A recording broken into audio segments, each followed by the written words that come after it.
वर एक खूप आहे ते म्हणतात आम्ही गोरगरीब आहे, पण गोरगरीब आहे पैसे कुठले येतात? आता ह्याच्यामध्ये बरीच नाही त्याच्यासाठी पैसे घातलेले आहेत,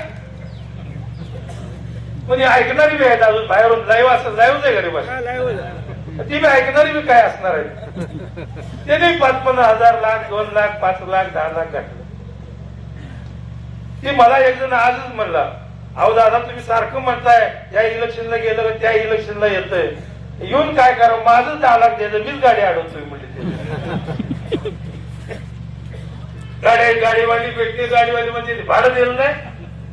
ही अवस्था हे आपा नसल्यावर एक ठीक आहे, हो असल्यावर मी ठेव द्यायचं नाही म्हणल्यावर ही काय पद्धत आहे? म्हणजे त्या कार्यकर्त्यांना सुद्धा गावात तोंडावर द्यायचं, याला इलेक्शनला हे काय काळजी करू नको, त्या काय आणली तुझा तू कर चालू, ती विचार करतय चालू आणि याला चालू केलं तर झालं, परत त्या अर्ध्यावर होत त्याला काही सोडता येत नाही, परत वैतागतय.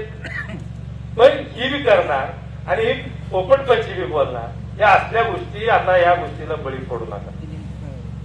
आज आपला तालुका सक्षम आहे आणि आपल्या तालुक्याला या विकासाचा रथ नेण्यासाठी हे इलेक्शन या ठिकाणी आपल्या भौतिकदृष्ट्या ग्रामपंचायत लेवल असेल किंवा तळागाळापर्यंत त्या लोकांपर्यंत जाण्याचं हे इलेक्शन आहे.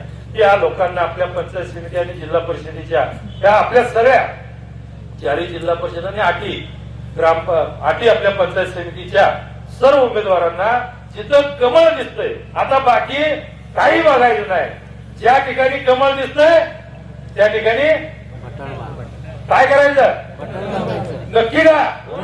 आणि आल्यावर जाब विचारणार का नाही विरोधकाला? बरोबर आहे का? तिकडं काय बोलत नाही, काय नुसती उभारली. येणाऱ्या काळामध्ये 5 तारखेपर्यंत आपण आपल्या डोक्यात काही घ्यायचं नाही.